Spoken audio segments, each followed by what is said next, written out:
अखण्डमण्डलाकारं व्याप्तं येन चराचरं तत्पदं दर्शितं येन तस्मै श्रीगुरवे नमः.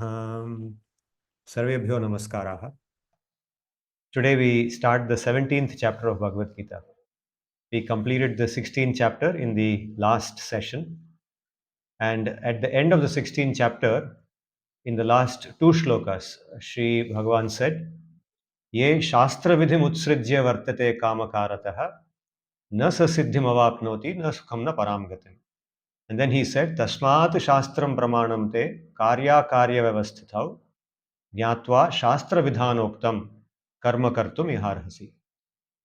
So, after talking about the difference between Daivi nature and the Asuri nature, or Daivi Sampat and Asuri Sampat, he concluded by saying that for what we should do and what we should not do, what we ought to do and what we ought not to do, Shastram or Shastra is our Pramana.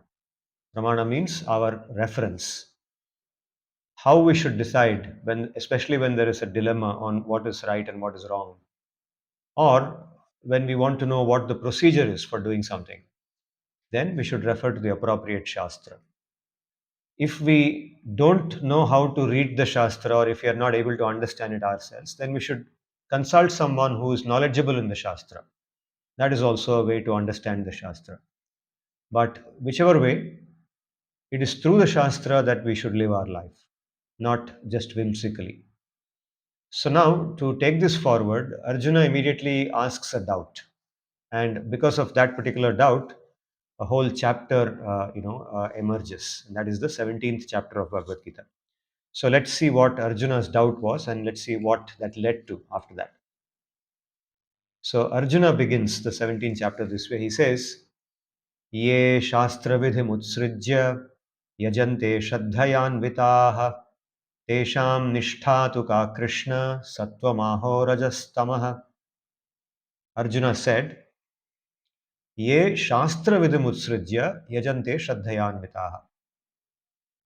If we go back by two shlokas in the 16th chapter, the second last shloka was similar to this, where Sri Bhagavan said, Ye Shastra Vidhim Utsrijya means those who discard the Shastra, or those who neglect the Shastra, those who overlook the Shastra. Ye Shastra Vidhim Utsrijya Vartate Kamakarataha means they exist by just living whimsically. They pursue their desires. Kamakarataha means those who pursue their material desires and live as they think is appropriate. They don't care about the Shastra, or they don't know about the Shastra. So he explained what happens to them. So now he says, okay, there may be people who don't know the Shastra, who ignore the Shastra, overlook the Shastra, even if they know about it.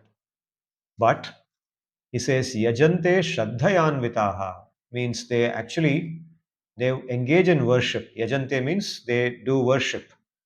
Shraddhaya Anvitaha, with Shraddha, endowed with Shraddha.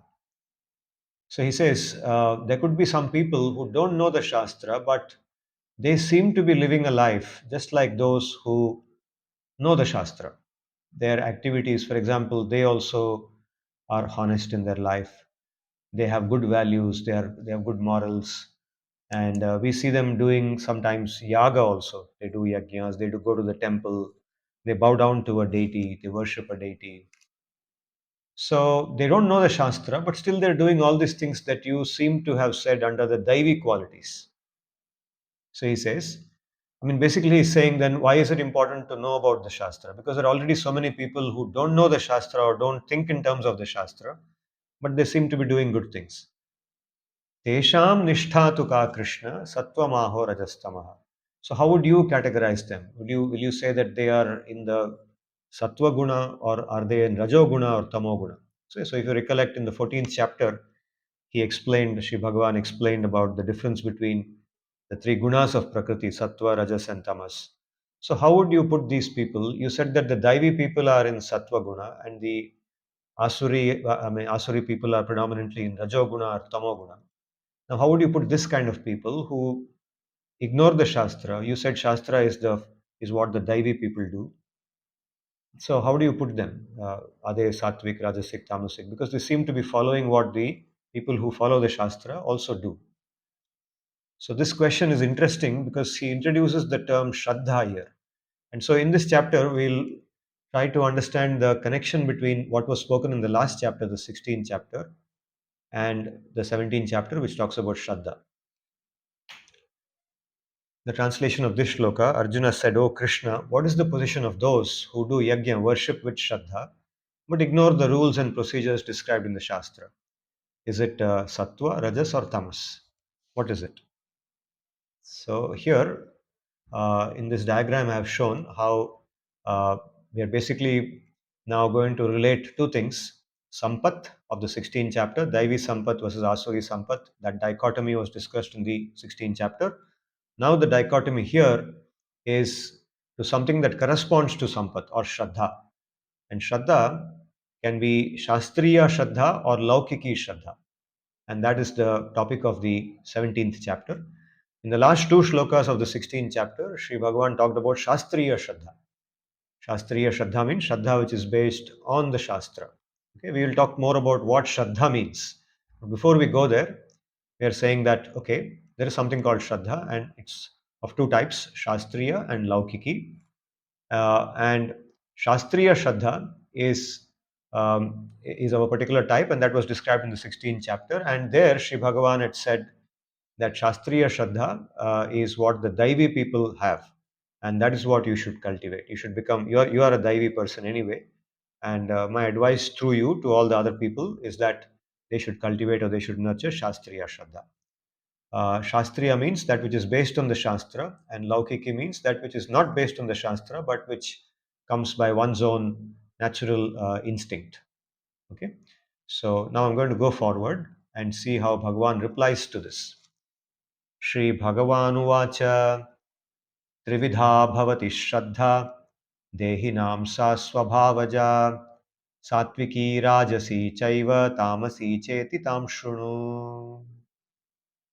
Shri Bhagavan said, Trividha Bhavati Shraddha. Shraddha is triadic in nature. Trividha means triadic or of three types. That which is of three types, that which is triadic is called Trividha. So, Shraddha is of three types.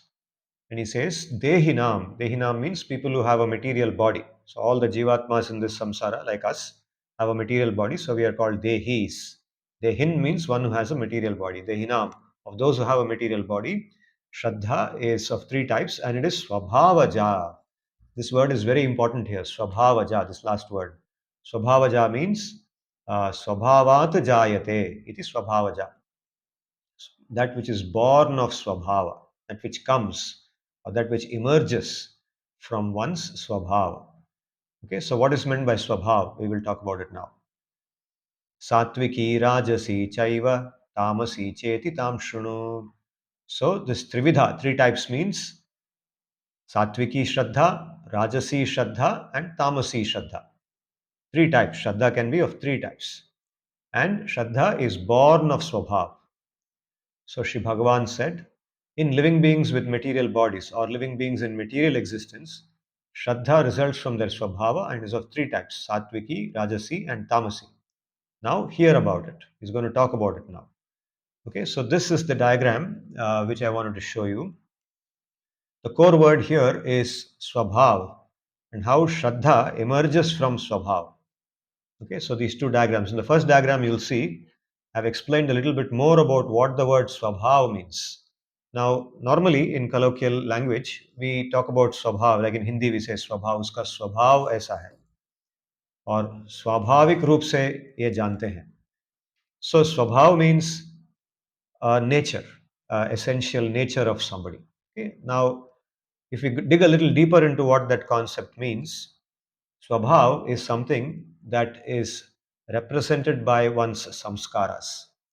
So, what is meant by samskara? We are learning a third word now. Okay, Shraddha, Swabhav, then samskara. So, samskara, the translation of samskara is probably impressions, subtle impressions that reside in the mind or in our you can say linga shariram or subtle body, sukshma shariram. These subtle impressions which are formed because of our past experiences. So as we gain experience, when I say experience, I mean any experience. For example, let's say something very simple like somebody goes to a party. Okay, so in a party, they have a happy experience. They enjoy because they, let's say, have good music to hear. They meet their friends. They talk about very, likable topics. They may discuss some movie. They may discuss some picnic they went to. They may talk about their courses. They may talk about some games they play, whatever. But overall, the food and the music and everything put together gives them a good experience in that party and all the laughter and everything. Okay, now that experience of the party and the food and everything creates in their subtle body a samskara. A samskara is a samskara which in turn generates memory, smriti, okay, conscious memory. Samskara is a subconscious thing, but samskara is the basis for the conscious memory which comes later, at a later point of time. Anubhava is the current experience. Anubhava creates samskara. Samskara then creates smriti or memory in the future. So it's through the samskaras we get memory. And the samskaras don't get over at the end of the lifetime. Samskaras are carried from one life to the next. Samskaras move from one life to the next. And samskaras get sustained as a person remembers their experiences again and again. Okay, so good experiences, for example, we like to remember, we recollect, we may share with others, and we may repeat them, we may narrate them again and again. So those samskaras get reinforced. In the same way, bad memories also. We have a bad experience somewhere. Let's say that we were traveling in a train and we had a fellow passenger who was not such a good person to travel with, and we had some bad exchange with that person, and we had to put up with that person till the end of the journey. So that's a bad experience, and it creates a samskara which gives a bad, undesirable memory in the future, right? So that samskara also stays. All kinds of samskara stays with us. All experiences create samskara, and that stays. And ultimately, our swabhav is the sum total of these samskaras. And that swabhav is what creates what is called as vasana. Vasana is the word used to refer to, vasana also means smell.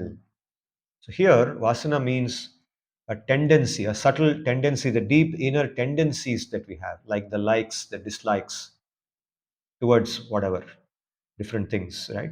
So some people, for example, right from a very childhood age, they like music. They're attracted to music. Some people like art. Some people like sports. Some people like, just maybe talking a lot, gossiping. Some people like to be very silent. So different people have different tendencies, different. So you can see how there's a connection between tendency, this vasana, and swabhav. There's a nature, right? So samskara vasana together defines a person's swabhav. So you can see samskara, vasana, swabhav, how they're all one large construct, right? And so that in turn decides our karma, the actions that we perform. Okay, our tendencies drive our actions, our preferences. Ultimately, it's through our preferences that we decide to do something or to not do something, right? So that's what happens. So swabhav, therefore determines the karma, the choice of activities that we eventually engage in. So now what is Sri Bhagavan is saying? So Bhagavan says that our Shraddha, what he is calling as Shraddha, or what Arjuna referred to as Shraddha, Shraddha comes from Swabhav. And Shraddha, which comes from Swabhav, is Sattviki, Rajasi, or Tamasi. So what does he refer to here? Shraddha coming from Swabhav. And this is what we said is Laukiki Shraddha.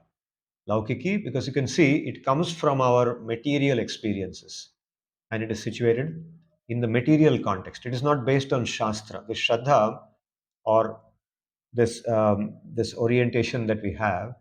Okay, what is meant by the word Shraddha? I didn't describe this word. Now let me describe it. Shraddha means the set of convictions or paradigms that we have. Now, simple translation of Shraddha, let's say in Hindi, when we talk colloquially, is a faith.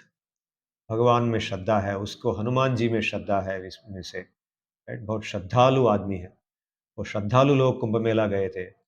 So Shraddha word is used in terms of religious faith normally, right? But it's not only about religious faith. Shraddha is a much bigger term. It's a much deeper term. And Shraddha is something that every living being has, every Jivatma has. Shraddha is not about being a theistic person or atheistic person. It's not about religion at all. Shraddha is about the deep inner convictions we have about reality around us, the paradigms that we carry, the lenses through which we look at this world. That is our Shraddha about this world. Our Shraddha makes us evaluate. Through our Shraddha, we evaluate different situations in this world as good or bad, as right or wrong, as the way it should be or the way it should not be, etc., etc. Right? The way we interpret this world is through our Shraddha. Our Shraddha determines how we interpret this world. And this Shraddha comes from Svabha, and this Shraddha can be Sattviki, Rajasi, or Tamasi. Okay, now I hope you got a better a comprehension of Shraddha than simply some religious faith. Shraddha is a deep paradigm that every living being, not only human being, every living being. Okay, so the insect, the dog, the cat, the cow, every living being has got Shraddha through which it looks at this world and decides. So sometimes you will see animals, they're very friendly with human beings, right? Even lions. Sometimes you will see a lion, you see YouTube videos where a human being is playing with a lion. Okay, those lions which are playing with that human being don't see that human being as either a dangerous thing or as a food item, right? Normally we think lions will eat us, lions will kill us and eat us. But all lions don't think like that. So there are lions which think that human beings are friends. They are not things to be eaten. Maybe a deer or a cow is something to be eaten for it, right? That's its Shraddha. So Shraddha is a paradigm through which the living being looks at this world, interprets this world, and through that Shraddha, it performs actions. And the actions it takes are in accordance with the Shraddha.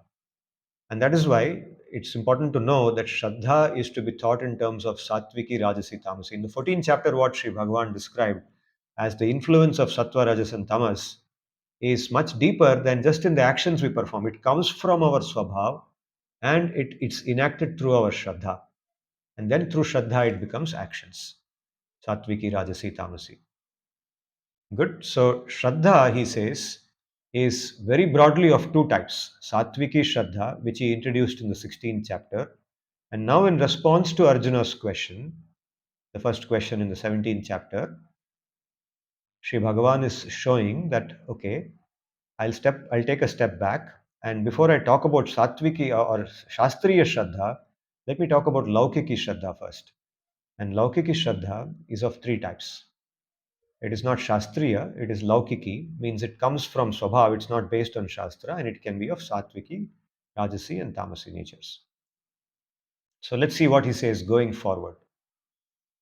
Sattvanurupa sarvasya Shraddha bhavati bharata Shraddhamayoyam purusho yo yat shraddah sa eva saha Sattvanurupa sarvasya Shraddha bhavati bharata Shraddhamayoyam purusho yo yat shraddha sa eva saha.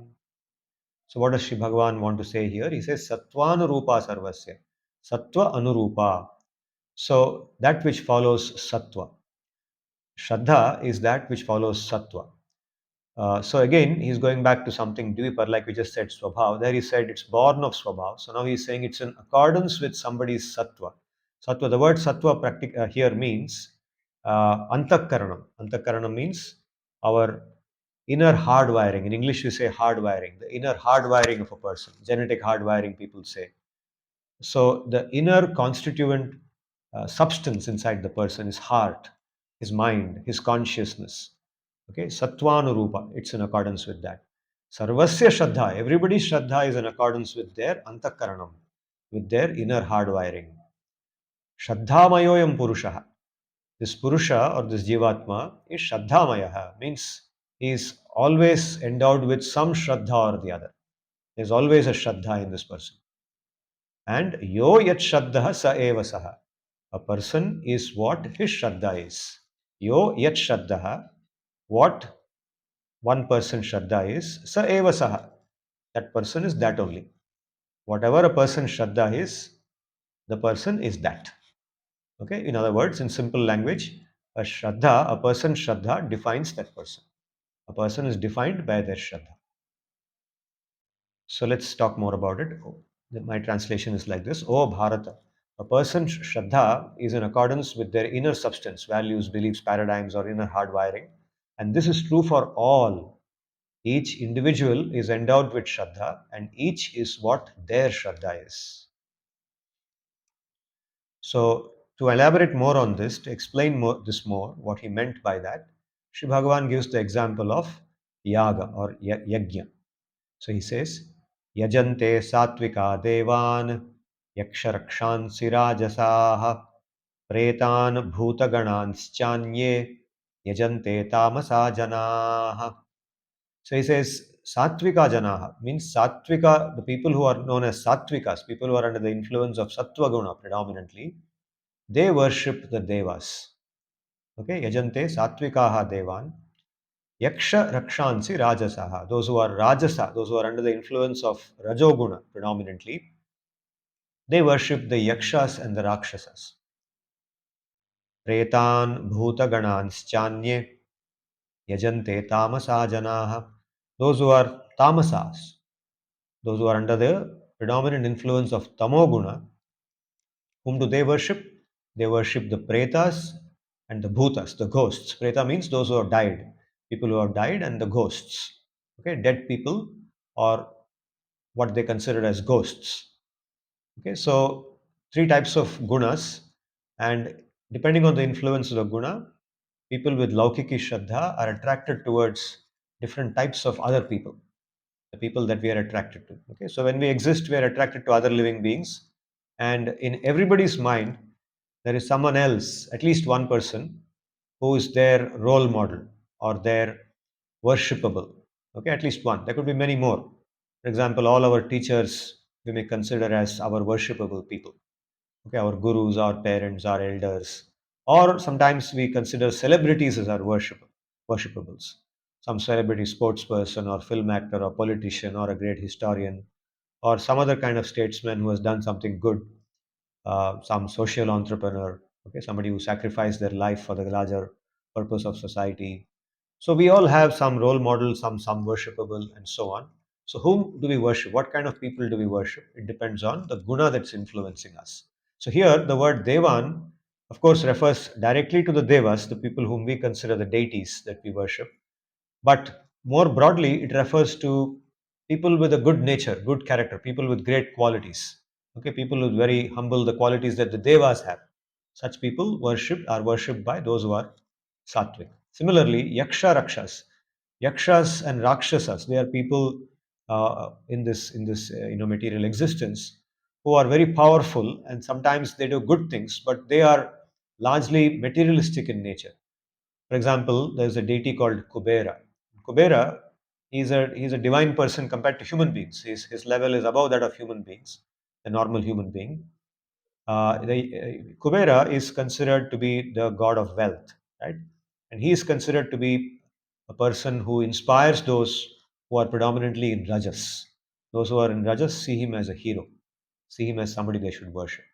Okay, just like they would see another human being who's also very rich, who's very wealthy, who's very powerful in this world as their worshipable. They would want to become like that person, right? And third category, there are people who worship ghosts in this world, right? Uh, we have seen when we lived in Manipal, there are temples there. Even here, I think in Jharkhand, there are temples where people worship a ghost. They know that they are people who have died in the past, or they imagine that they must have died and this must be their ghost. Okay, they invoke ghosts to come into some pot or some something, or into the deity that they worship, and then they worship. They drink alcohol, they dance around that deity, they sacrifice chicken, and they feel that by doing that, that ghost or whatever will protect them. They will get power. They will get the power to do their job and live their life more securely by worshipping that ghost. Okay, so you can see how the kind of people that we're attracted to depends upon the kind of guna that we have. And in this fourth shloka, Shri Bhagavan just explains what he meant in the third shloka, the previous shloka, that yo yat shraddha sayeva sama. This is just an illustration of that. But in the rest of this chapter, he will elaborate more by not only giving the example of yajna or worship like yajanam, he will also give other examples which we will look at as we go forward. So this shloka I have translated as follows: those with sattviki shraddha worship the devas, those with rajasi shraddha worship the yakshas and the rakshasas, while others with tamasi shraddha worship the bhutas and the pretas. Okay. Then he goes forward and he says, Ashastra ghoram tapyante ye tapo janaha dambhahankara sanyuktaha kamaraga balanvitaha कर्षयन्तः शरीरस्थं भूतग्रामं मचेतसः मां चैवान्तः शरीरस्थं तान् विद्यासुरनिश्चयान्. So these two shlokas together become one unit. So he says, Ashastra Vihitam Goram. He's now talking about those with very tamasic kind of Shraddha. How Laukiki Shraddha eventually degrades into this when there is no Shastra involved. So what he spoke in the last two shlokas and last three shlokas, from the second shloka onwards, second, third, and fourth, and now continuing on to the fifth and sixth, he's talking about Laukiki Shraddha. And here he's saying that if Laukiki Shraddha is the only Shraddha that we have, then eventually it can degrade further. And when it's in a very degraded form, this is what people do. Ashastra Vihitam means they completely ignore the Shastra, they go away from the Shastra completely, and they do Ghoram, means very, you can say, fearsome, horrifying, Tapyante, tapas. Tapyante, ye tapo janaha, dhambahankara sanyuktaha. Uh, it is that tapas is actually endowed with arrogance, hypocrisy, and ahankara, ego. Kama raga balanvitaha. It is driven or it is motivated. Bala means its motivation comes from kama, strong material desire, and attachment, asakti, raga. Raga means attachment or strong attraction towards material enjoyment. Okay, kama raga balanvitaha. Such kind of tapas which is very intense. And how does it look like? It says karshayantaha sharirastam bhutagramam achetasaha. He describes them as achetasaha. Okay, achetas. Achetas means one whose mind is very degraded or one who doesn't have a proper mind, a sense, who is a senseless personality. Achetas. Achetasaha, plural, is used here. So, karshayantaha. See, the word karshayantaha means dragging, forcefully dragging something. It is called karshanam. Okay. The word Krishna also comes from the same dhatu. Krishna means one who is very attractive. Krishna means one who attracts us, forcefully attracts. He's so beautiful. His qualities are so good that he does karshanam. He attracts us towards himself. So karshayanta here is used in a negative sense, not in the sense in which it is used in the name of Krishna. It's karshayanta, one who drags their bodies, forcefully drags it. The same thing is used, actually, the same dhatu gives rise to the word krishi, a farmer who drags the field with his plow, right? The farmer, what does he do? He drags the field with the plow, and that's tilling the land to sow the crops. So here, the same word, karshayanta, he forcefully drags the body and the elements in the body.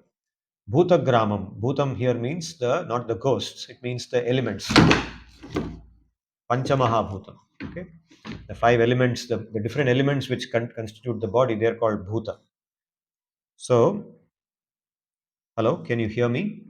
So, Panchamahabhuta, the elements which constitute the body, Bhutagramam Achetasaha. So, these Achetasa people, they forcefully drag the elements and they torture. Dragging here means they torture the elements of the body because of their tapasya, their intense, horrifying tapasya. Mamcha eva antasharirastham. And thereby they also torture me, who is situated in the body. Antasharirastham mam. Sri Bhagavan is referring to himself. He is situated in all the bodies. He has told us that many times in the Bhagavad-gita earlier. So now he is saying, they torture me who is situated in the body. And he says, Tan vidhi asura nishchayan. They are people who are certainly asuras and who have made up their mind to be that way. They are determined to be that way. Asura nishchayaha. Their nishchaya or their shraddha. Nishchaya means shraddha. Their shraddha is asuri shraddha or tamasi shraddha, raksashi shraddha, rajasi shraddha. That kind of shraddha leads to this kind of behavior. Okay, so here we don't talk about people doing tapasya. In modern language, in English, we don't say tapasya. We talk about hard work, right? We talk about, hard work is required. No doubt hard work is required, but how hard work should be? How hard should hard work be? Should it be so hard that the person completely burns themselves out? Should it be so hard that the person at the age of 28 becomes a psycho, has to be given mental, given drugs to keep themselves mentally stable? Is that being sophisticated? No? By the age of 40, somebody says, I can't, live anymore. They're already finished, burnt out. Is that what we should do? So that's, I think, a very important point. And our Shastra points out that overworking, overworking the body and the mind is asuric in nature. And this overwork is driven only by material desire.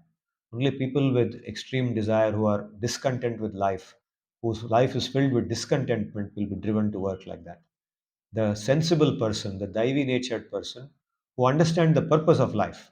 What is the purpose of life? The purpose of life is spiritual perfection, understanding our real nature, the nature of the self, our connection with Bhagavan.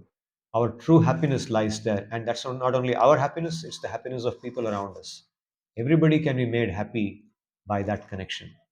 So, doing work in a manner that will take people towards that, that will give time to people to maintain themselves and to devote themselves to spiritual activity. That is the meaning of work. That is the meaning, that is the purpose of work, right? So hard work, one should work hard to be successful, because success is defined as excessive accumulation of wealth. The person who has more wealth is more successful. So given driven by that definition of success, people define work as something that will lead to that, right? And success in work, or the benchmark for hard work, is that, right? But that's completely rejected here. By doing work like that, you do this karshanam. You actually torture the body, and you torture Bhagavan inside the body. And thereby, neither you benefit, nor is Bhagavan happy, nor does anybody else become happy. Everybody just indulges in sensual pleasure and alternates sensual pleasure with stress and burnout, right? So this is not the life that we as human beings are meant to lead. So now let me read my translation. Those who, with materialistic desire, attachment, and drive, and endowed with duplicity, arrogance, and ego, perform severe austerities in anguish and pain that are not prescribed by Shastra, tormenting the elements that constitute their bodies, as well as me situated in their bodies, know them as lacking good sense and possessing an asura mentality.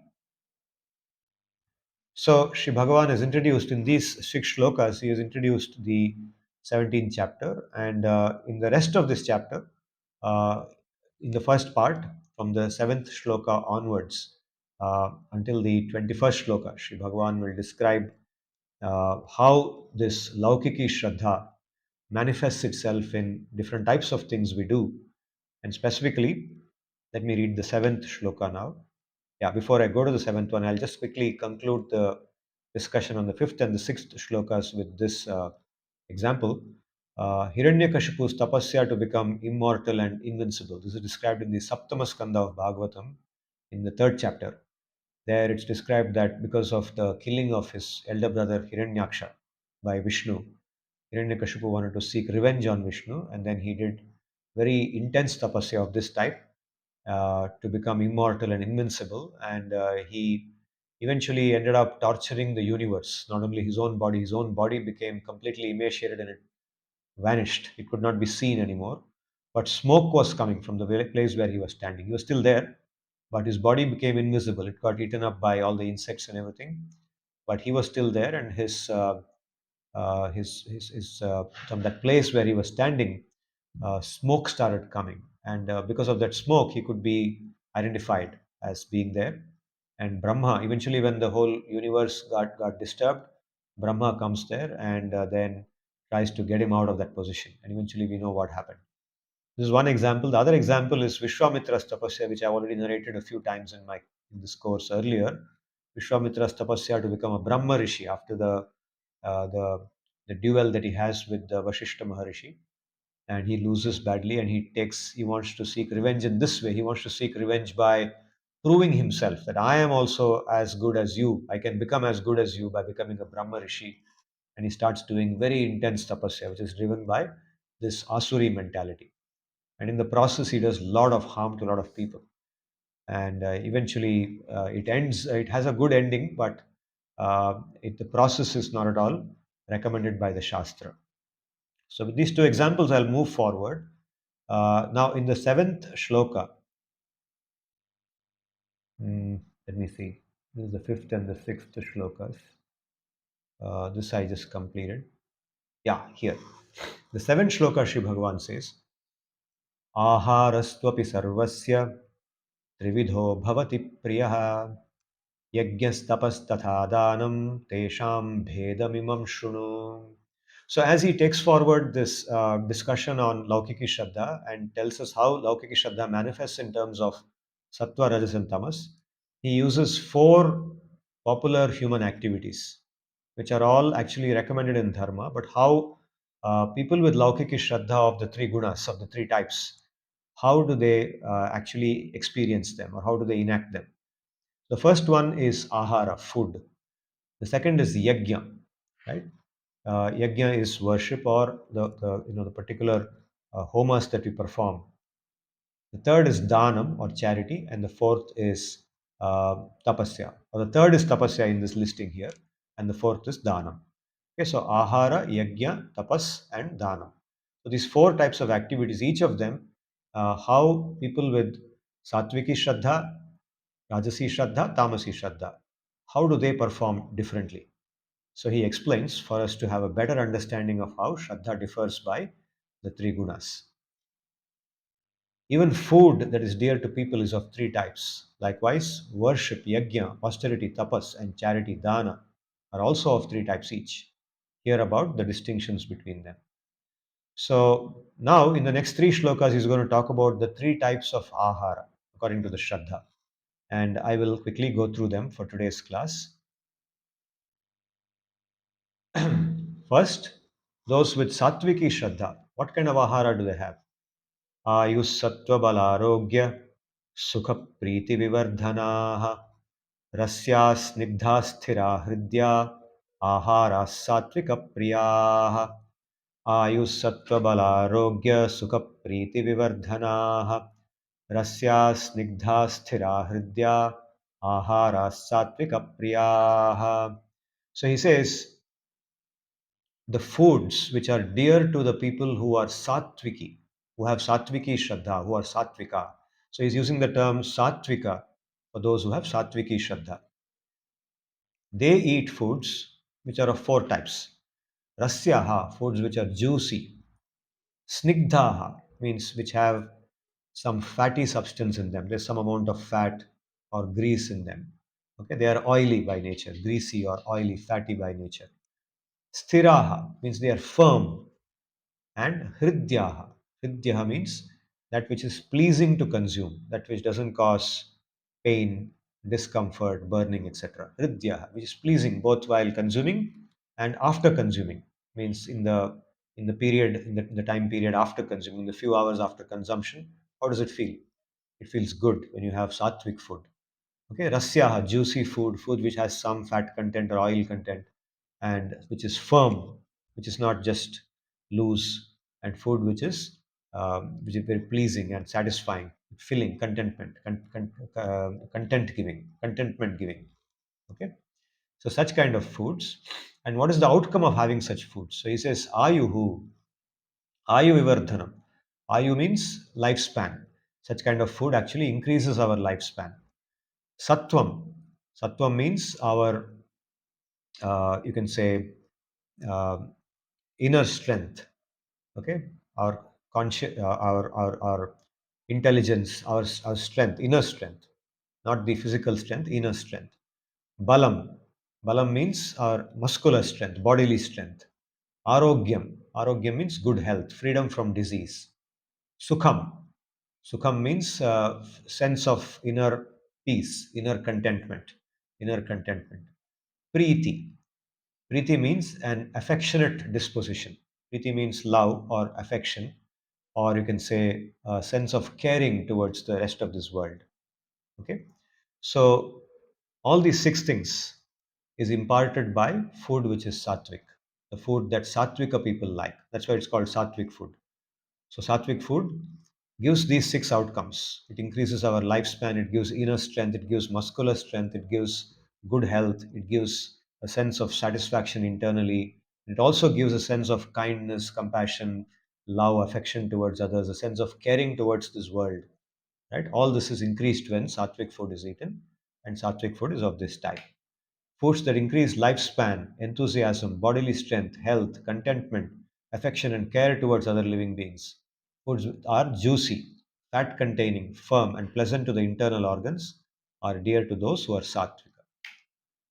Similarly, Katvam lalavanat तीक्ष्ण रूक्ष विदाहिनः आहारा राजसस्येष्टा दुःखशोकामयप्रदाः.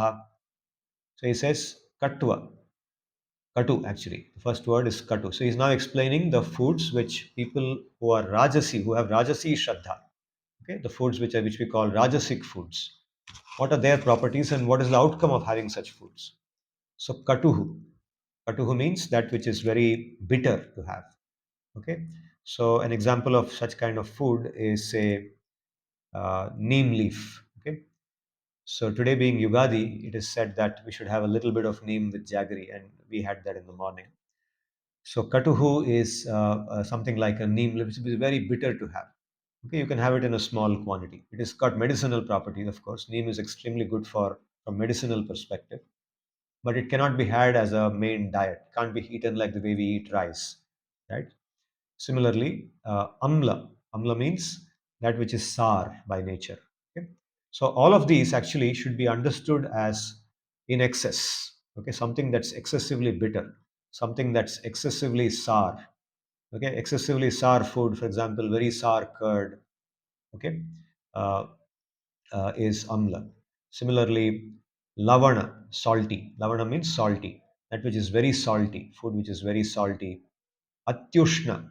So that word ati should be added to all of them. Ati katu, ati amla, ati lavana, ati ushna.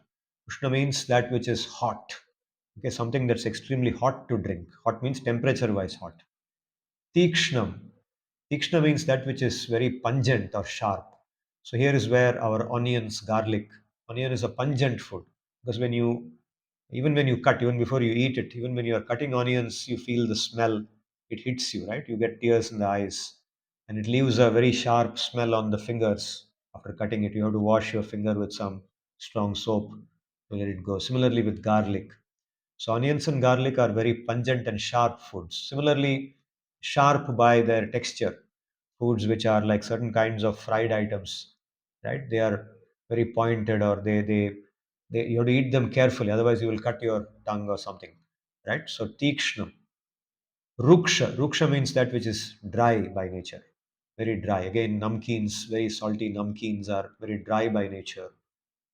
Vidahinaha, foods which are thirst causing and foods which are burning. For example, pickles. So some pickles which are extremely, you know, they burn the tongue, completely burn the throat. So all of these foods, when they are excessively consumed, ati, right, they become rajasic by nature. If they are consumed in a small quantity, either for medicinal purpose or just to slightly enhance the taste, to give a flavor to the sattvic food, maybe it's okay. Okay, they are not required actually. It's not necessary. They don't give much nutrition or anything. So what do they give actually? By themselves, what do they give? Aharaha rajasasya ishtaha. Those who are under the influence of rajas, to them, this is very, very, very dear. Rajasasya ishtaha. But what they give is dukkha, shoka, and amaya. Dukkha means the opposite of sukha. Sukha means contentment, satisfaction. So these foods give discontentment. They give anxiety, shoka. Shoka means regret, lamentation. Means after eating them, after some time, maybe the time of eating you enjoyed it, but later on, the after effect is not so good. So you may regret, why did I eat it? I could have actually controlled the quantity I had, or I should not have had it all. I could have done without it. Why did I have it? That kind of regret, lamentation, that comes later. So they give lamentation. Dukkham means they give discontentment. You don't feel satisfied with having a good meal after having them. You may stop eating because you can't eat anymore, but the feeling of contentment in the mind is not there. And later on, also, with respect to other things in life, the influence of these foods induces discontentment towards other things as well. So they cause a consciousness of discontentment. And finally, amaya. Amaya means disease. Amaya means disease. There in the sattva, in the sattvic ahara, we talked about uh, arogya. The opposite of arogya is this amaya. So dukkha, shoka, amaya pradaha. So these foods by themselves, like a lot of pickles, so all these kind of foods they give, they are actually the cause of these things. Okay, why do we have them? We have them only for taste. We don't have them for nutrition. There's no nutrition in them, right? Or even if there is, it's only chemical. I mean, it's only like in the biology lab, you'll say, okay, there is so much protein, there is so much this, only that much. But it's not in terms of the strength or the vitality or long life. They don't give any such kind of positive benefits. Foods that are too bitter, katu, too sour, amla, too salty, lavana, very hot, atyushna, very sharp or pungent, tikshna, very dry, ruksha, and burning or thirst producing, vidahi, which eventually impart misery, dukkha, regret, shoka, and ill health, amaya, are dear to those who are rajasa. And finally, in the 10th shloka of the 17th chapter, Sri Bhagavan describes the foods which are dear to the tamasic people. Yatayamam gatarasam Uti paryushitam chayate uchchishtam chamedhyam bhojanam tamasapriyam. So he says yatayamam. Yatayamam means that food which is more than a yama by its age. So yama, the word yama means a time period of one prahara.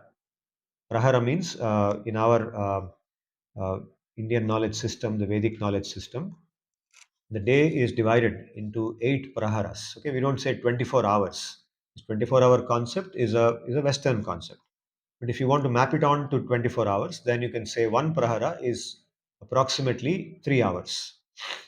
So one day in our Vedic knowledge system is the time period between one sunrise and the next sunrise. From sunrise to sunrise, whatever time elapses is called one day, or you can say a dina. Okay, and in that we have Dinaman and Ratriman. Dinaman is the time when the sun is above the horizon, and Ratriman is when the sun is below the horizon. Okay, the time of darkness.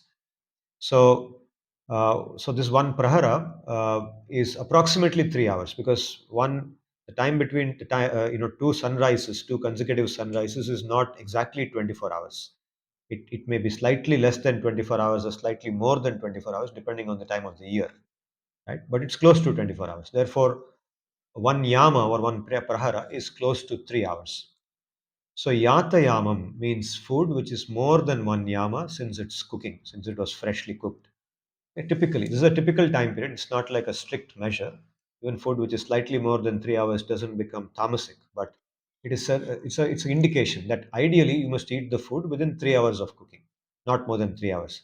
And some foods actually will become, you can say, stale even before that. Like for example, dosa or chapati, right? Chapati which is 3 years, 3 hours old is probably far from what you would want to have it as. You would want to have a chapati which is not more than 10 minutes old. You would want to have a dosa which is not more than 3 minutes old, right? That's how it is. So, yatayamam gatarasam. Okay, these are the criteria actually. Gatarasam means that which has lost its natural taste. It is now tasting different. So, you have a dosa after 6 hours, you can still eat it. It is not spoiled. It is still edible, but it will not taste like the dosa which is 3 minutes old, right? Gatarasam. Putihi. Putihi means that which has a bad smell. Paryushitam. Paryushitam means that which has become stale, that is gone like one day. Next day you're eating it. What was actually cooked today, you're eating it next day or the third day. And then it has really become stale, and it's got not only got a bad smell but a very sour taste also. It doesn't at all taste like the original food should be. Right? So puti paryushitam chayat.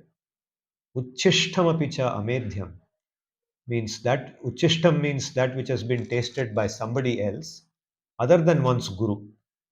Okay, the food tasted by one's guru, because guru is considered as Bhagavan himself, right? So food offered to Bhagavan becomes prasadam, and food offered to our guru, and if guru has taken from that same plate, and then we eat the same food, we take that food which the guru has left on the plate, and put it into our plate, and then we eat that. That is not considered as uchishtam. It is considered as mahaprasadam. Okay, because Guru had the prasadam of Bhagavan and he left it, and then that becomes mahaprasadam for us. That's the understanding we have. So uchishtam is food other than what has been offered to Bhagavan and Guru, something that has been left over by another person other than Guru, even if it is prasadam of Bhagavan. Normally for Mahaprasadam, we don't treat it like that. If Mahaprasadam is eaten by somebody else and leaves it for us, even if that person is not our Guru, we may honor it because it's Mahaprasadam. But normally, anything eaten by another person other than Guru is considered as uchishtam and it is not considered as pure. And finally, amedhyam cha amedhyam. Amedhyam means impure, that which cannot be, is completely forbidden. Okay, like for example, meat, okay, or alcohol. It's considered impure food. It's not food which is meant for a human being. Similarly, food cooked, even food which is cooked in a place which is not an appropriate place for cooking. Let's say in a graveyard, if somebody cooks food, okay, in a place where corpses are being burned, if somebody cooks a meal there and gives it to you, then that's considered, even if everything, all the ingredients are proper, if you take it to a lab and they test it, they'll say nothing wrong with it, it's fresh, all the nutrients are here, all the vitamin B, C, A, everything is here, nothing wrong with this food, we can have it. So from that perspective it may be fine, but from this perspective it is considered impure because it is not made in a proper place, right? Similarly, food which has been touched by some impure being, okay, somebody who is not pure hearted. In fact, in the Vedic system, purity has a very, very fine definition, many ways. Um when a woman is in her period, monthly period, in all ways, even if she is a very pure hearted woman, but during the time of her monthly cycle, she is not supposed to enter the kitchen and cook food. And that food would be considered amedhyam if it is cooked like that. Okay, so ideally it's not meant to happen. Of course, if there is an emergency, if there's nobody else to cook and only she has to cook, then probably we have to tolerate. I mean, everybody accepts that. It's nothing.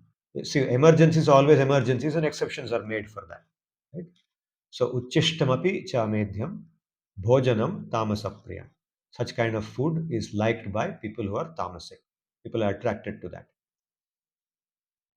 Food that is older than a yama, about 3 hours since it was cooked, is devoid of its natural taste, datarasa, is smelly, puti, is stale, paryushita, is left over from another's meal, uchishta, or is impure, amedhya, is dear to those who are tamas. So, with this shloka, Sri Bhagavan explains how Laukiki Shraddha manifests in the activity of eating food. And people, according to their nature of Shraddha, Satviki, Rajasi, Tamasi, prefer different kinds of foods. So, going forward from the 11th shloka onwards, Sri Bhagavan will explain about uh, the other three items, the performance of yajna, worship, the performance of austerities, tapasya, and the performance of dana, giving of dana or charity, how they also show the person's character in terms of their shraddha. So I will quickly summarize the ahara portion. I have made two tables. One table shows us whatever we read in the three shlokas, the three types of shraddha and the type of foods liked and the outcome. And in the second table, I'm showing the kind of foods that we have. Typically, where would they fall? Broadly, again, three categories. Absolutely prohibited food would be foods like meat, eggs, fish, alcohol, drugs, any caffeine mixed or other intoxicant mixed item. And of course, like we always say, onions, garlic, mushrooms, these are also prohibited food. These are absolutely prohibited. Then, in limited measure, if at all we need to have them, in limited measure, this orange headed thing is sugar based sweets, all kinds of sweets that we have as mithai, namkeen such as mixture, uh, bhujia, save, chips, pickles, then fried items such as samosa, kachori, papad, then all processed food like biscuits, cookies, chocolates, cakes, soft drinks, ice creams, the foods that we love the most, right? All of that comes here, and that can be had, but in limited measure. They are not absolutely prohibited, but they are not meant to be had as the main diet. The main diet is all fresh cooked food items made of rice, wheat, barley, all kinds of anas, we say grains, lentils and beans, all kinds of dals, beans, like rajma, dals, soya bean, different kinds of beans, all kinds of vegetables other than onion, garlic, of course, and all kinds of fruits, and milk of, particularly the milk of what we call the go. Go refers to what we also colloquially say the desi guy, and its Latin name is Bos indicus. Okay, the other animal that we also drink the milk of, which is also sold through our dairies like Amul dairy and Sudha dairy and everything, that species is called Bos taurus. That's not what is referred to as go. When you say go seva or go maya, that is not called go in our Shastra. Go refers only to the Bos indicus. The other species is called Gavaya. Gavaya means that which looks like the go. And it looks like the cow, it looks like our go, but it is not the go. And there are characteristics which distinguish it very clearly. In a future class, I'll explain in more detail what the differences are, but now I'm just mentioning it briefly. Here, the milk of the go is considered extremely good, and it can be a main diet. It is fed to small children as a supplement, as a, you can say, a replacement of mother's milk. If for some reason mother's milk is not available, then the milk of the go also is as good as that. Same nutrition is there, and of course, the milk can be had as a main diet item, just like we have rice, wheat, barley, and so on. And the other milk is also consumed. It's like in limited measure we can have it. Of course, today's dairy we get both mixed in them, because today the people who sell milk to the dairies are also people who have both types of go. The other go, the what is called the Jersey guy, gives a lot of milk, right? So it's commercially more viable for people compared to our desi go. So people keep that go and they make it. So it's okay. I mean, we can have it, not that it's prohibited, but ideally we should have this milk, this goat's milk. So for today's class, I have covered a lot, and I will stop with this. And I'm now very eager to have your questions. I hope my audio carried through and you had no hiccups in between. And because I've muted all of you, you would not be able to tell me. So please unmute yourself as you ask me your questions, and I'll be happy to take. Also, like to hear your experiences with regard to whatever I spoke today.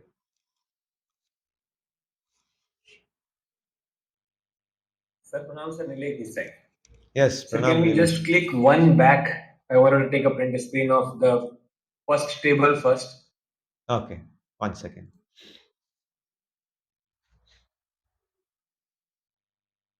Oops. Yeah, this is what you wanted. Yeah, so this is not mentioned chapter 17. Okay, got it, sir.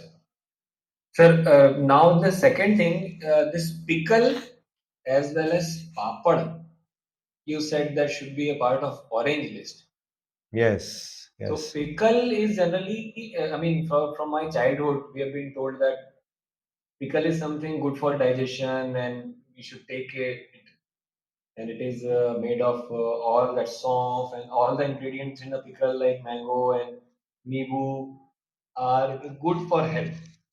So that is something So to help you we to can understand, generally yeah. consume. So to help you understand that, suppose you have in the meal, I'll serve you a meal which in which the quantity of the pickle is the same as the quantity of the rice, and the quantity of the rice and chapati is the same as the quantity of the pickle. Right? So so much pickle and only this much rice and this much chapati. So will you call that a Okay, meal? understood. Understood. Very little quantity is, I mean, the way we take one teaspoon maybe is okay. Okay to have. Understood. So pickle has a purpose, and that purpose is served only by taking a small quantity of it. Absolutely. But if more than that quantity is taken, that purpose will be defeated, and therefore it should not be taken like that. That is why it's put in that Absolutely. list, right? So same thing applies to the other things also. All the other things listed there also are meant to be taken only in respective small quantities. Like samosa, of course, you can take more samosa than you take pickle, but again, you can't take samosa as your main diet. Maybe one day you can. One lunch you can have only three samosas and say this is my lunch for today. But if you do that every day, what will happen? Your life is finished, right? So But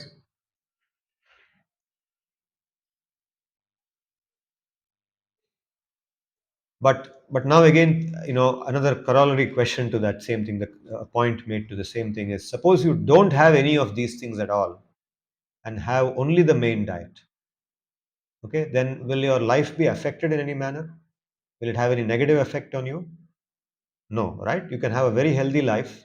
Somebody, if they can, let's say, live only with these things, but without any of these things. Suppose, I'm just imagining hypothetically. Okay, it may be difficult, but suppose somebody does that. There are some people who do that. Now they will be very healthy. They'll have a full life, right? Nothing will go wrong for them. But the other way around is not true, isn't it? This is where our real strength comes from. This is where our life really resides. And all these things are only added to just enhance it a little bit, just to give that extra, music to life by adding some things. Okay, we have some sweet sometimes, some namkeen sometimes, some pickle, some samosa, some ice cream sometimes. That's fine. So we should know its place. As long as we know its place and keep it in its limit, then it's perfectly okay.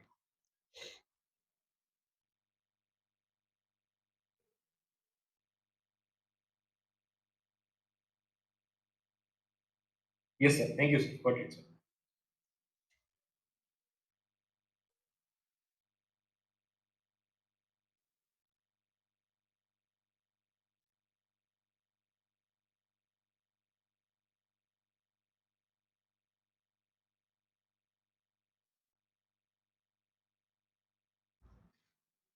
Yes.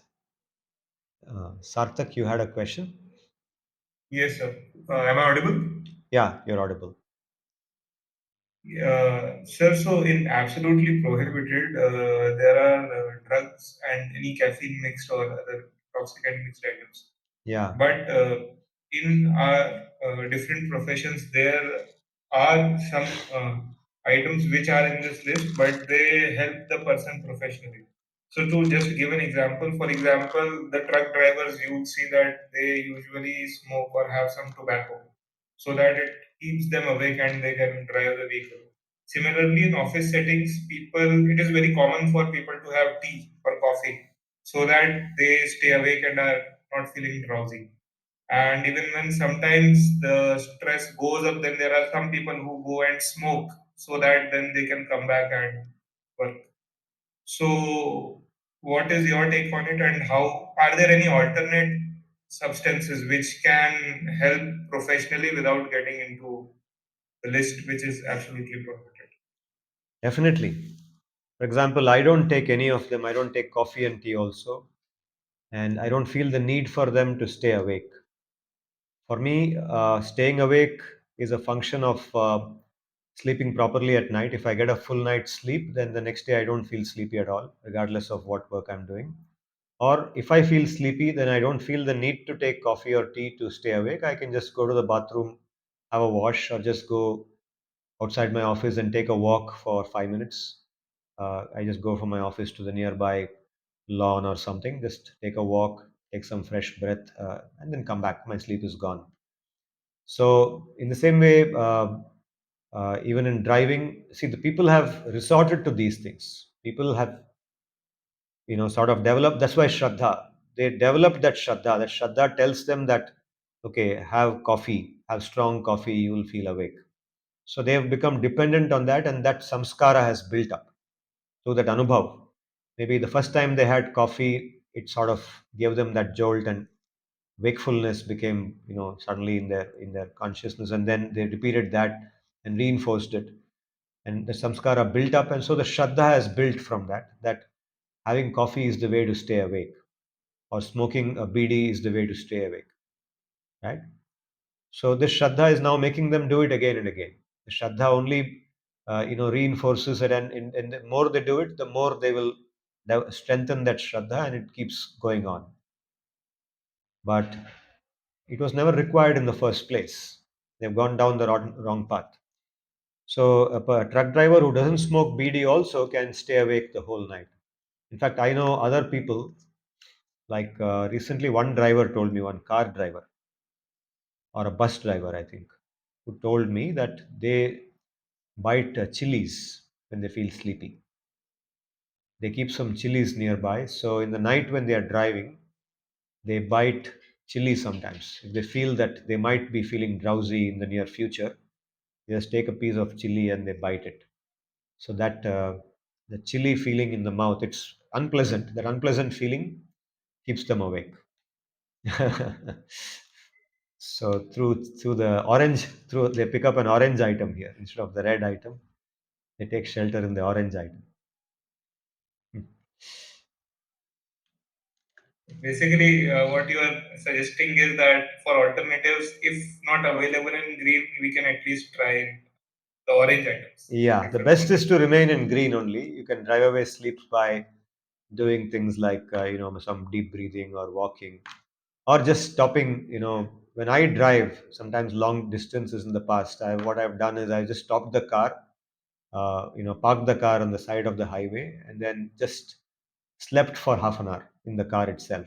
Sometimes even when I'm driving with my family, I tell my family members I'm feeling very drowsy, and if there is nobody else in the car who can drive, I just requested them, give me 45 minutes time. I'll just take a very quick nap, and after that, my sleep will be gone. So I parked in a place where they could open the door and they could walk out. There was a good place to sit outside also. So I slept in the car when they just went around for some time, and then after 45 minutes, we resumed the journey. So there are other ways to take care of the sleep. You don't have to go to a BD or drugs or anything like that. Right, right.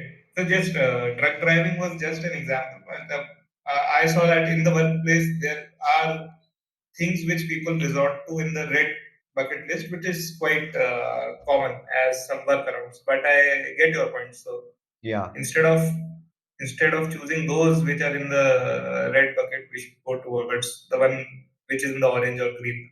Yes. And I gave my example, but I don't have to give my example because there are a lot of people. I'm not unique. A lot of people who are in the green and who work in big jobs. They handle big responsibilities, much bigger than mine. And they don't feel the need for any of these things. There are many, many examples today in the country, including CEOs of companies. I've met people. If you associate with some of these spiritual organizations, you'll find people who practice sadhana of some way, and they don't depend on any of these things. Very strict in terms of the diet and everything. Yeah. Yes, sir. Thank you.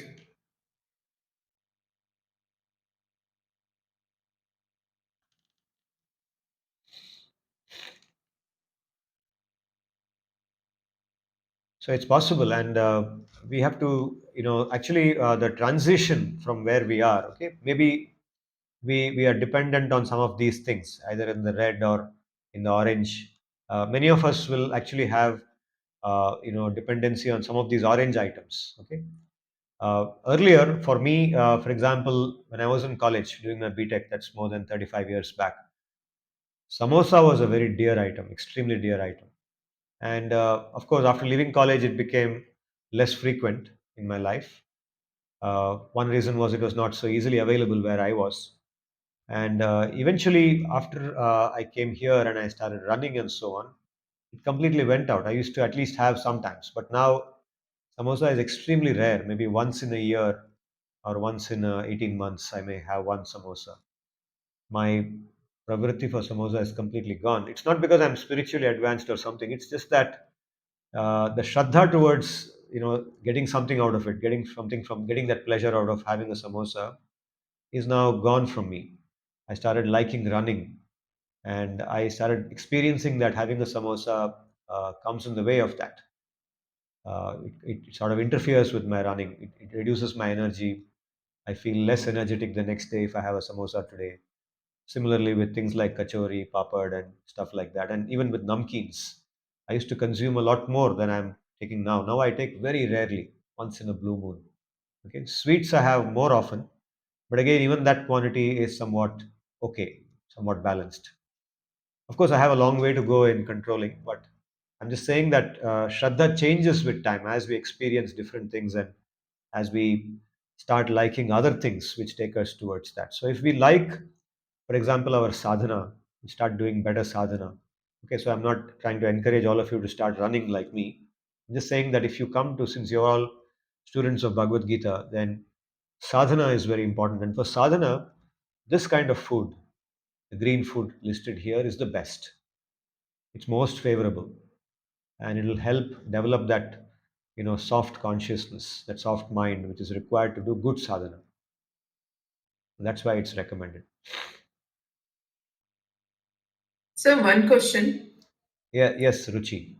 sir, how realistic is this 3 hour timeline? I mean, 3 hour duration now in today's time. Yeah, it's challenging to maintain the 3 hour duration. So there, one of the commentators, I think Shri Vishwanath Chakravarti, he makes a point that 3 hours is ideal, but if it is not possible, then the criterion there is the food should not become stale.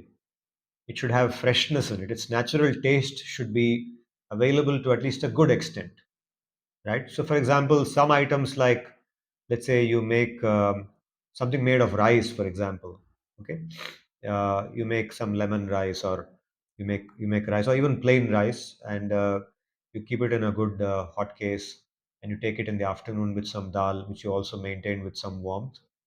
It may not be spoiled after 6 hours also. So you may be able to have it nearly with the same taste as the original rice that you made. It's fine. That should not be a problem. So that's the intention of that 3 hours. It may not be realistic for everyone.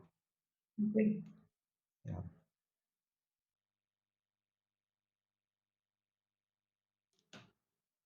Sir, can you please also elaborate on why have you kept onions, garlic, and mushroom in the absolutely prohibited list? Because these have medicinal qualities, so why are they not in orange ones? Yeah. So see, if you just say medicinal, they should be taken only at that time. Garlic is used in certain Ayurvedic medicines, and only for that purpose it should be taken, only as a medicine, not otherwise. Um, that's why it's there. It's absolutely prohibited as a food item. It's not even in the orange list. Orange list, at least we take it like pickles, for example. Somebody may have in every single meal a small amount of pickle. That's fine. But garlic, no, it's not meant to be had like that.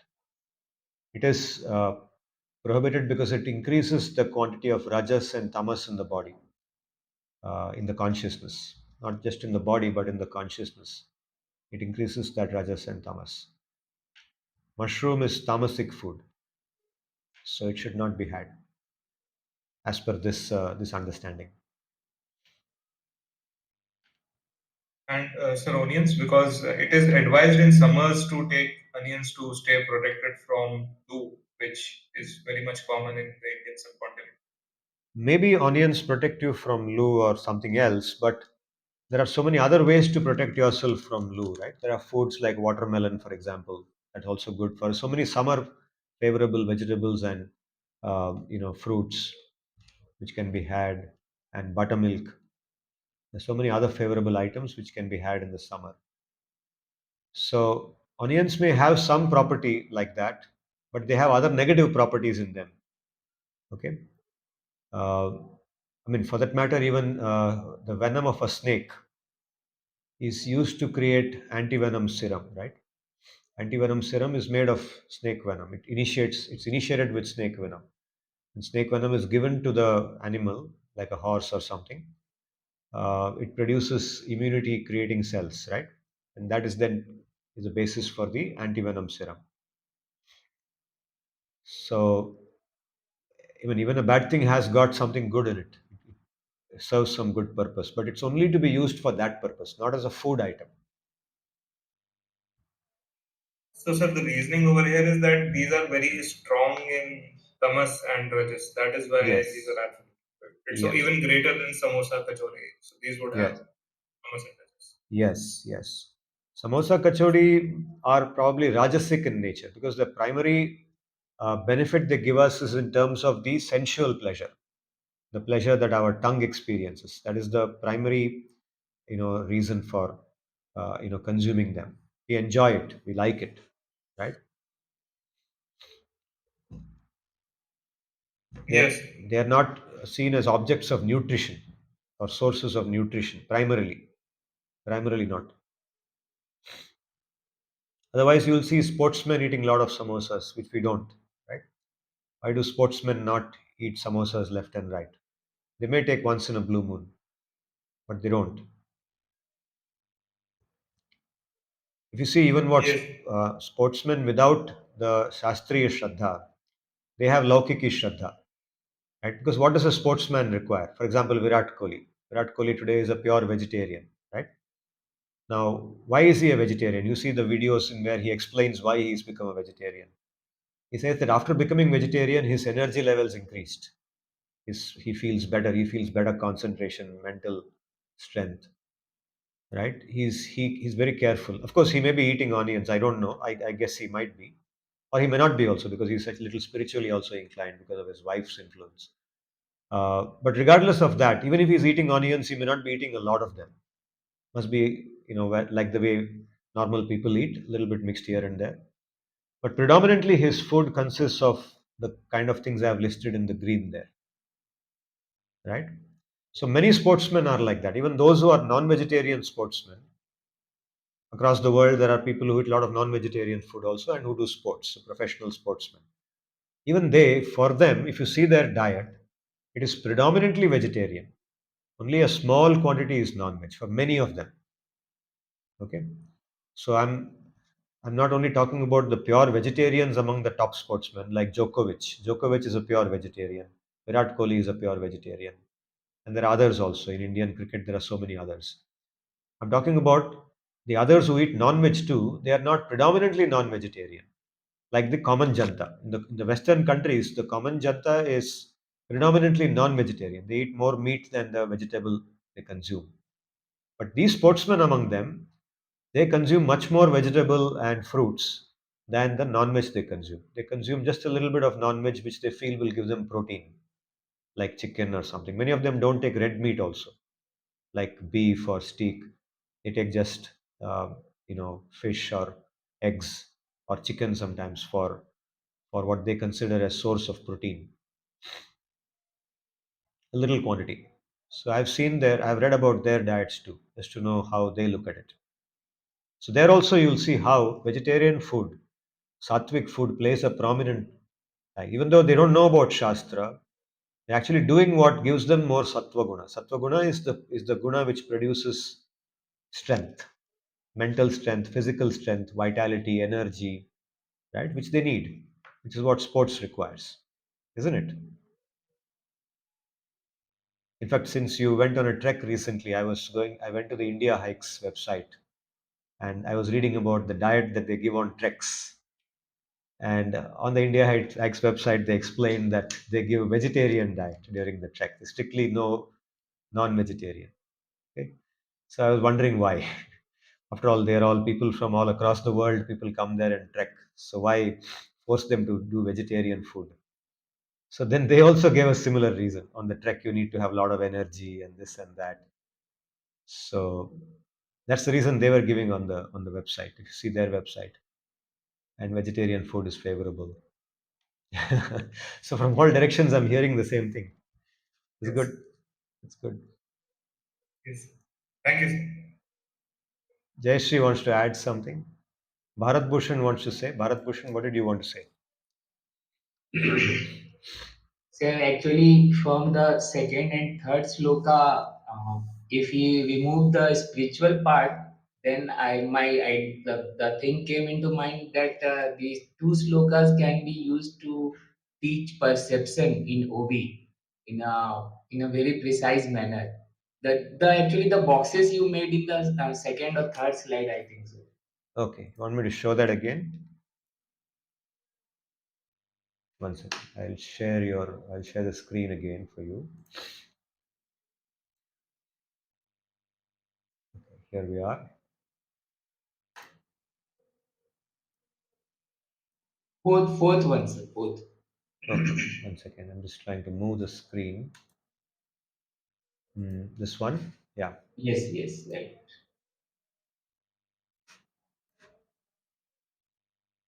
Yes. Yes, from this box actually the thing came into my mind that if you remove this the spiritual part from this sloka, then these boxes actually you have made, this can be easily explained through matlab, how we teach or how we learn the perception part in OB. Okay, okay. Perception is formed by the experiences and then it becomes the part of the Svabha, and then it actually goes to the karma action. So Mhm. the perception, how you perceive the experiences and the Svabha, it makes your the personality. The personality now gets formed by this. Okay, okay, So this thing okay, I just came to know. okay. So when you said if you remove the spiritual part, what should you remove from here? Spiritual part means what? Just like it is talking about the Satviki, Vasi, and Tamsi. Okay, So only the literal meaning of this lokas it can be used for that purpose. okay, okay. That Hmm. Okay. I hope that people will use, and I hope that they will use it without removing anything. They can teach as it is. that of course that can be used, Yeah. but in normally in the management practices the the spiritual things are not taught in the class, right? Yeah. So so if you go by the books that the Western the books which are followed in the OB classes, Yes. Yes. so these don't talk about this Satviki, Rajasi or Tamsi things. But these, the actually the background, the back thing, this Anubhav experiences and impression that you have mentioned here, those words and the keywords are used for teaching or studying the perception and personality traits part. Good point, actually. That also shows us how we can very easily, revert back to the Indian knowledge system, Right? because all these things are already there, and Hmm. there's nothing we have to really depend on the Western knowledge system. Of course, the Western knowledge system has given us new things, some new things, but there's a lot of these fundamental things present in our own knowledge system, which Yes. we can teach our own people. We can also learn from it, and we can bring it into the classrooms. Yes, very much. Puneet. Thanks. Yes, sir, my question is that you divided the food into three categories, Tamsi, Rajasi, and Sattvic, Yeah. and take it from the shloka. So there's no point of any logic behind it or science behind it. And what about the place, sir? That time in the Shastra was written, the places, the environment different, but nowadays it's different. Is there any science behind it that they are saying that this should be made at this place, or the food should not be at this place, or normal practices nowadays and it's changed a lot. So that thing also came from the logic point of view, or the just written in shastras as it is. We are taking it as it is. We're taking it as it is from the Shastra, because when we say that food should not be cooked in a particular place, it means that the influence of the place also matters for the food that we cook, and the kind of influence it will eventually have on us. The person cooking the food, the mentality of the person, the mentality and the place where we eat the food, all these things matter. And ideally, we should, person with a pure mind should cook the food. We should have it in a clean place. It should be cooked in a clean place. These are all ideal conditions. We Do you try. think any science behind it or any logic behind it? Or just we have to take it as it is. The logic is simple, that because the three gunas, see, when you understand in terms of the three gunas, the influence of the three gunas comes in different ways. This whole prakrti, which is controlling this universe, through which this universe is running, is under the influence of these three gunas. That's what we have been reading since the 14th chapter, no? So this influence exists everywhere in the kitchen where the cooking happens. So if in the same kitchen, if non-veg is cooked, if meat is being prepared and cooked, and in the very next oven, this food is being cooked.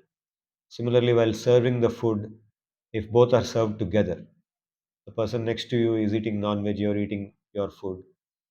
So that influence comes. There is mutual influence of one on the other. The three gunas influence. So this, how do I put it?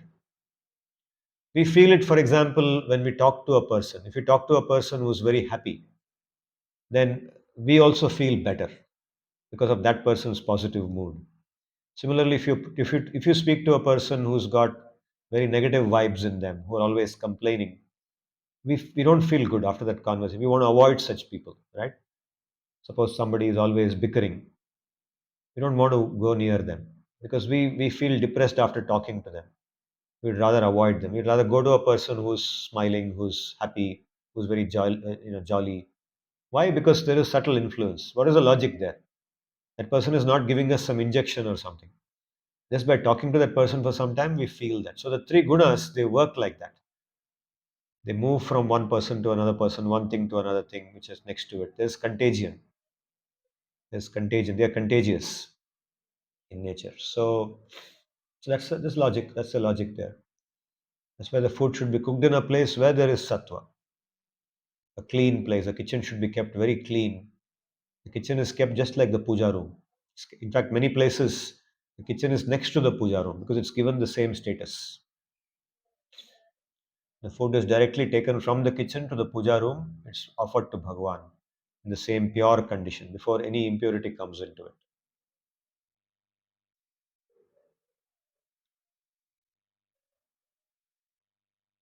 Jayashree, you wanted to say something?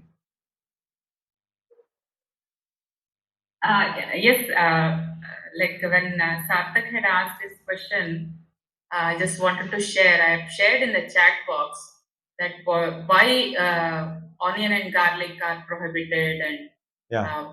the drugs and alcohol and things like that. So with drugs and alcohol, the effects are visible. We can perceive the bad effects that they have, but with onion and garlic, it's not perceivable. Moreover, because people enjoy the taste of onion and garlic, and then these days there is added information that they are good for health, they're good for heart, they lower cholesterol and things like that. But the Chandogya Upanishad tells us about how food is uh, digested by the body, or what happens to the food that we consume. So it is divided into three parts. The processed part of the food goes out of the body, rejected. The less gross, or the finer part, will go into making the dhatus. We have the Ayurveda says there are the body has sapta dhatus, seven dhatus in our body. Blood, bones, marrow, skin. They are all categorized as dhatus. And the finest part of the food, the most subtle part, which is not visible, that goes into making of our mind. So, therefore, the finest part also includes the way the food has been cooked, the person who has cooked the food, the place where it has been cooked, everything comes there. The most subtle part. So, all these things go into building our mind. The mind is also, gets nourished by the food that we eat. The hridyam part that was there in the shloka. So, there, the mind goes into that part. So, if we, onion and garlic, although they give pleasure, but they increase the tamasic guna in the mind. So, which is a hindrance to spiritual practice. So, it is a hindrance to our sadhana. Therefore, it is prohibited. Excellent. And Excellent. all the food in the category are prohibited. So, that is another way of understanding the food, what happens to food. Very good. Thank you. So I've shared the shloka in the chat box. Yes. This is I've got it from net. Wisdom Lib is the site. What is the source? Which Upanishad or Purana? The Chandogya Upanishad. This is from Chandogya Upanishad. Good. And Wisdom Lib is the site. You can browse and get this information. Okay. And this is the basis for understanding why food is categorized into different things. Wonderful. Wonderful. I think this clarifies a lot of doubt and makes the concept much clearer. I think this shloka we should carry it forward. Very good.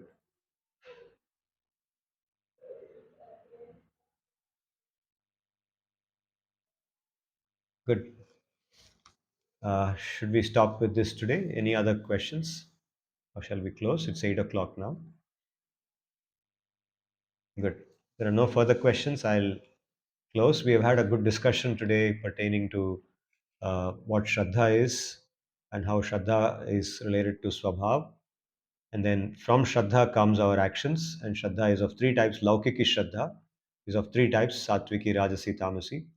We'll go back to Shastriya Shraddha later on after we complete the discussion on Laukiki Shraddha, where we'll see that Satviki Shraddha actually is all Satviki, means it Shastriya Shraddha takes us towards the Satvika nature, Daivi nature. Whereas Laukiki Shraddha can be Satviki, but it can degrade. It is subjective because it's not based on Shastra, it's based on Swabhav. It can degrade. So we will discuss all that as we go forward. So with this, I'll do the Antya Mangalam, and please join me when I chant the Hare Krishna mantra. Om स्वस्ति प्रजाभ्यः परिपालयन्तां न्यायेन मार्गेण महिं महिषाः गोब्राह्मणेभ्यो शुभमस्तु नित्यं लोकाः समस्ताः सुखिनो भवन्तु हरे कृष्ण कृष्ण कृष्ण हरे हरे हरे राम राम राम हरे हरे हरे कृष्ण कृष्ण कृष्ण हरे हरे हरे राम राम राम हरे हरे हरे कृष्ण कृष्ण कृष्ण हरे हरे हरे राम राम राम हरे हरे धन्यवादाः. We'll meet again next Sunday. Thank you for joining today's class.